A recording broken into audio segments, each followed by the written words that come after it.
Welcome to Heard and Understood, a podcast from Lipscomb University's Institute for Conflict Management. Here you'll learn to recognize the signs of conflict, understand its roots, and find better ways to move through it. In each episode, Professor Elizabeth McMillan sits down with leaders and mediation experts to unpack everyday conflicts and what they teach us about understanding others. Hi, I am Elizabeth McMillan, and I teach in Lipscomb's Institute for Conflict Management. And today it is my pleasure to get a chance to talk to Dr. Cynthia Greer. Dr. Greer has been with the program here at Lipscomb for about 10 years, and she has a really unique educational background. So she has a background in counseling and psychology, but she also has a master's in dispute resolution and a doctorate in organizational management from Pepperdine. She was an assistant and associate dean of students at Pepperdine's law school for many years and had her own private or has her own private mediation practice. She focuses especially on high-profile divorces as well as some employment and education conflict. And so I am interested in learning how your professional experiences and the study you have done informs our discussion today, and that's going to be about emotional intelligence. And I think as you and I have been talking a little bit, I sometimes call it emotional intelligence, and then sometimes I see EQ, which I guess is emotional quotient. So I kind of go back and forth with those. But welcome to this time together, and I'm looking forward to talking to you. Thank you, Elizabeth. I'm looking forward to it as well. Good. I wanted to just throw out the first big question is, what is emotional intelligence? What does that mean? I always think it just means you're good with people, but I feel like there's more to it than that. Well, in 1995, Daniel Goleman wrote his pivotal book, Emotional Intelligence. And at that time, he was on the cover of Time magazine. He was on the Oprah Winfrey Show. He was making the circuit of talk shows based on his theory of emotional intelligence, which is scientifically research-based. And emotional intelligence, in a nutshell, is controlling your emotions, controlling both how you respond to situations and people, and becoming aware of how other people's actions and words may affect your emotions. Okay, interesting. So definitely a lot of self-reflection that goes into it. Definitely. And that would be a major requirement, that you truthfully and honestly have self-reflection and build awareness of emotions and how people can push your buttons. We all have those kind of people in our lives. And just to kind of sit back and ask yourself, what's the worst thing that could happen? Or not allowing your emotions to override your intelligence. Okay, that's interesting. Why was it such a groundbreaking thing? Why did this make the talk shows? Because prior to that time, it was felt that your IQ controls your success. And your IQ controls whether you get into graduate school or whether you make good grades. But with Goleman's research, it became apparent that emotional intelligence can be just as important as IQ, or maybe even more important. Primarily because your emotional intelligence is pretty well set at birth. Okay. We can do things to enhance our IQ, going to school, reading, learning different techniques, taking trainings. But primarily, we only change our IQ 10 to 15 points, if that. So your IQ is sort of baked in. Yes. To some extent. Yeah. But emotional intelligence, not so much? No, emotional intelligence, once we become aware of it, we can develop it at any time. And that's the beauty of it. People or kids in a junior high class, if they're taught about emotional intelligence, can start to build it then. If you're in your mid-40s or even your mid-60s and you learn about emotional intelligence and you see that it can be very important and influential, you can start doing things and building strategies that will help you build your emotional intelligence. That's encouraging for Very those of us encouraging, that are yes. beyond junior high. Right. And so how is it measured? Is it measured like IQ or is it something different? There are many different emotional intelligence tests, and you can take them and learn about where you are at a particular time in your life. And in fact, there's a book called The New Emotional Intelligence that just came out last year, and it provides the ability to go online and take an EQ test, Okay. and then it encourages you to develop many of the strategies and techniques in that book, and then retake it 6 months later and see if you are actually growing and developing an emotional intelligence. That's great to be able to look and track that with Right, some real data. right. As you said, this is something we can work on and grow. What would that look like? Number one, I guess, if somebody says, I'm more interested in this, how can I improve or be different? What does that look like? Well, let me tell you about the theory itself, and Yes. then that might help answer that question. Great. It is a pyramid, much like Maslow's hierarchy of needs, and it has 5 competency levels, and you have to build each level in order to elevate on the pyramid. And so the first 3 competency levels are personal competencies, which means that once we know about them, we can then start developing each level. And once we've become adept to some extent in the foundational level, then we can move up the pyramid. But the first level is awareness, and that's just becoming aware of your emotions and how you react, how you may react positively or negatively, how people may cause you to react in certain ways. So that is awareness. The second level is regulation. You start to really kind of reflect on your emotions, and you determine that maybe you acted badly in a particular situation, and so you decide and think about how you could have reacted differently. And then the third level is management. So it's kind of taking a big step back and looking at all those emotions that you're experiencing or feeling or causing other people to feel, and deciding what is the best way in order to communicate with people. The next 2 levels are called social competencies.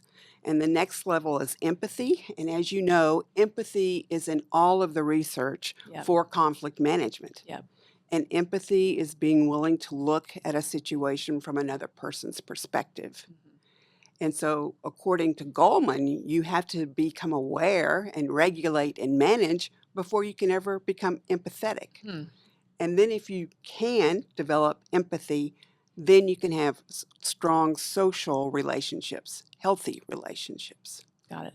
So in a very simple way, that is what emotional intelligence is. That's interesting. The way you described it, it seems a little bit like a superpower. As you're talking about this, I'm thinking I can gain information about myself that could then help me in my interactions with others, then perhaps even help them feel better about themselves as we kind of move along. Or I'm sure with your work with couples going through divorce, that may have come up, just the importance of emotions in those heated situations. Right. Another theory about the brain is that, in a very elementary way, there's the emotional part of the brain and there's the rational part of the brain. And the two don't always work together. And our first response or reaction in situations is usually with the emotional part.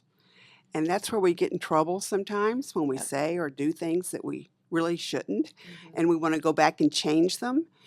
Emotional intelligence is saying be aware of the emotional part of your brain, but realize we need to make decisions in the rational part of our brain. And so if you can become more emotional intelligent, then you can utilize that rational part of your brain more frequently and more consistently.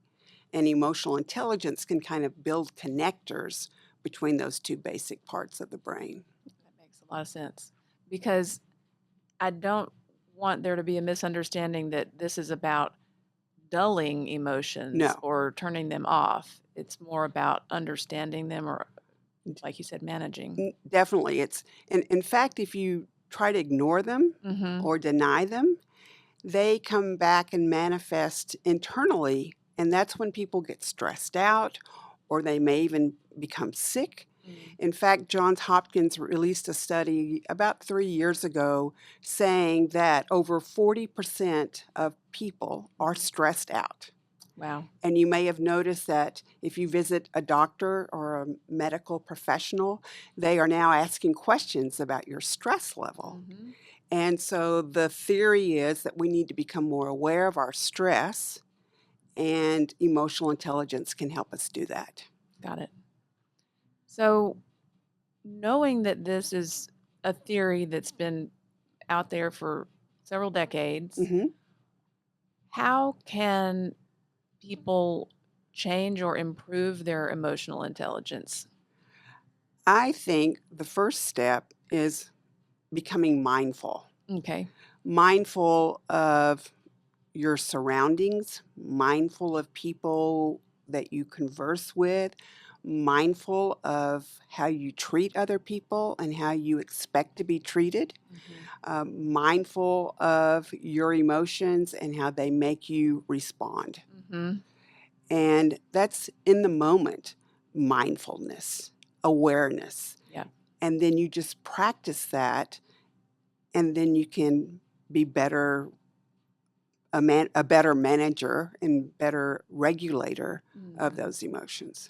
But it's definitely not ignoring them. Right. It's owning them and feeling them and seeing what those emotions do to you. Got it. Rather than just sort of flowing with them with no logical reflection. Right, right. Interesting. I think it's always easier for us to think about somebody else that may have difficulty than to think of the difficulty in ourselves. hmm So, as you're talking about emotional intelligence and in your work, how would you better deal with someone in your life that you think has less emotional intelligence? Maybe they're not aware of the emotions of those around them, or maybe they're frequent outbursts and have trouble managing their emotions. What are some strategies that we can employ to work with somebody who, yeah, has little emotional intelligence? I think we can become active listeners. Mm-hmm. And active listening is when we identify the feelings that people are expressing Mm-hmm. or demonstrating, and that helps build their awareness of their emotions. And it's something very simple. It could be, Elizabeth, I see that you feel stressed because your roof fell in. Yes, Um, yes. and that allows you to hear someone else identify it. And then hopefully that then allows that individual to identify it more for themselves. Got it. Because sometimes, yes, like you said, we are very quick to recognize the emotions that other people are Mm-hmm. demonstrating, but we don't always think about how we're doing something to cause that emotion or how we ourselves are displaying our own emotions. Yep, that makes sense. And you mentioned naming, and I think that's so interesting too. I have um, young kids, and I know that sometimes something will be bothering them, but they'll just say, "Ugh, I'm tired." And maybe it's not that they're tired or didn't get enough sleep, but they were upset by a friend at school, but they're just going to kind of go to this easy way of describing it. But hmm it sounds like having a little more vocabulary of feelings can help with that too. And being willing to express it or explore it with Mm, others. We're all very, very, very busy people, and we all have some stress level to some extent, which causes us many times to take the easy road mm-hmm. and say, oh, I'm tired, or I don't want to discuss it. Yeah. Becoming emotionally intelligent will require becoming more willing to spend time with people and asking questions and asking about their emotions and being willing to express your own emotions Mm-hmm. in a more constructive manner. Got it. Are there folks that you can think of maybe well-known people or celebrities that you could say, this looks like some really good display of emotional intelligence? Well, I can tell you people who don't have Okay. emotional intelligence. I mean, I think that's much, much easier. Sure. But we all know people Yeah. that react rather than being proactive. Mhm. We know people who are quick to anger Mhm. or people who are extremely defensive.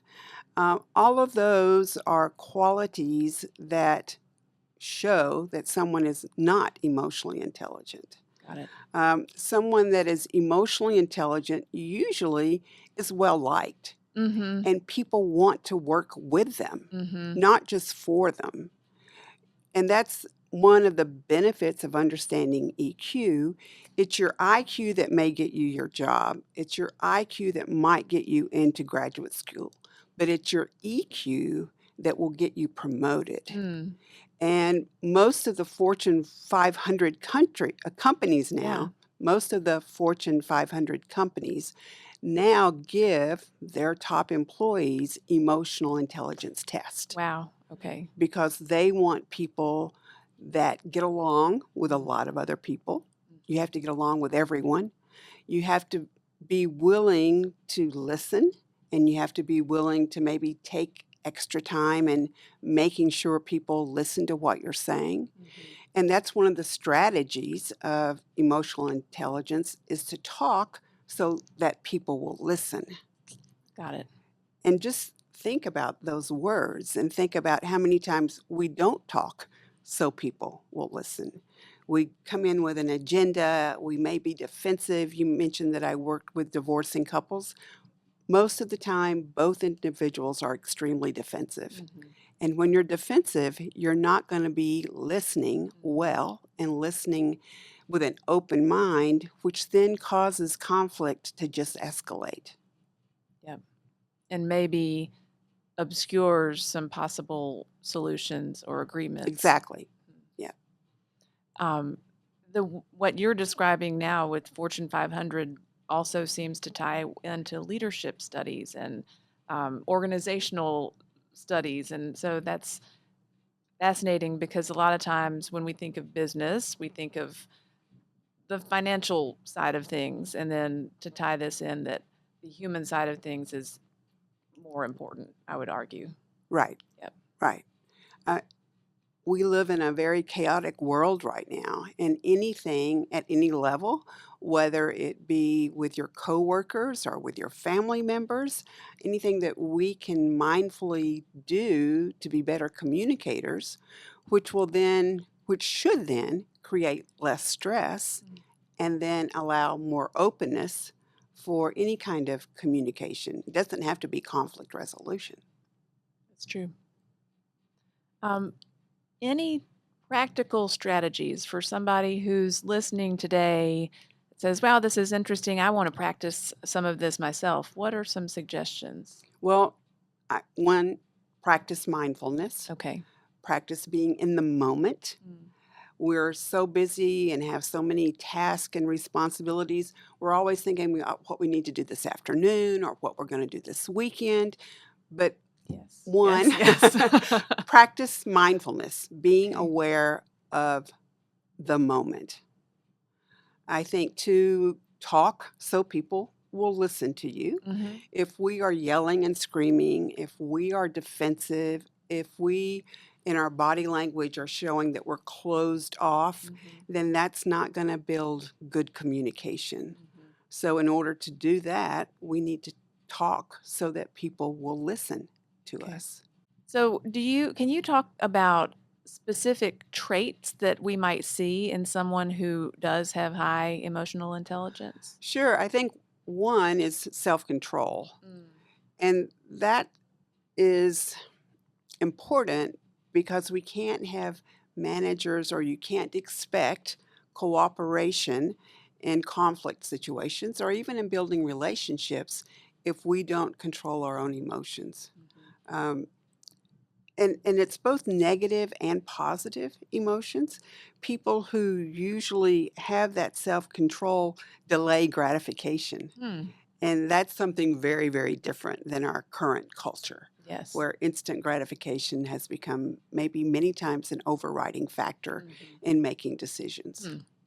So self-control is one, I think, being conscientious Mhm. and conscientiousness, which includes taking responsibility for your behavior and your actions. Um, we often encounter victims in the world who are always blaming other people. That is not an emotionally intelligent person, Mhm. because most situations are not in a vacuum where it's always someone else's fault Right. for what I did. A third trait, I think, is trustworthiness. Hmm. And trustworthiness leads to respect and cooperation and civility. Mhm. I think also the ability to get along with all kinds of people, because an emotionally intelligent person is going to take that moment to step back and evaluate a situation. And then I think another trait could be strong social skills. Mm. Yep. And social skills, once again, is getting along with a lot of different kinds of people, but it's also knowing when to speak up, and it's knowing when to sit down, and Hmm. it's knowing when to have realistic expectations. It's known when you have realistic expectations, and it's just a mindset that guides individuals. And you're not always emotionally intelligent. You may get into a situation where something's going to be bad, Right. and you just don't utilize emotional intelligence. A beauty of it is that it is a lifelong process. Mhm. And if you're willing to kind of take that step back when you mess up in a situation and honestly evaluate, then hopefully you don't make the same mistake again. Yep. I am interested in how this could work so well as two people, let's say, improve their emotional intelligence, then it takes their interactions or their personal communication to maybe a higher level. Yes. And I see this as, being an optimist is just a new way of exploring problems, of maybe understanding one another, and perhaps pulling out of some of the conflict spirals that we can Hmm. sometimes find ourselves in. Definitely. But you have to put the work in on the front end. Right. I mean, you have to be willing to process your emotions Mhm. and reflect on your actions. Mhm. It's something as simple as being in traffic and you have Yes. someone behind you who's tailgating you. You can slow down, you can throw on your brakes to try to Mhm. get them to back off. But an emotionally intelligent person would say, well, what's the worst that can happen if I do that? Mm. I lived in LA for a long time. Yep. Unfortunately, that we had a lot of shooting on the Road freeways. rage, And right? so that would be, I don't want to cause someone else to have road rage Mhm. because the outcome could be very bad. Mhm. So one technique I think that can help people at any level is, well, if I act this way, what's the worst thing that can happen? And it might make you second guess how you're going to respond.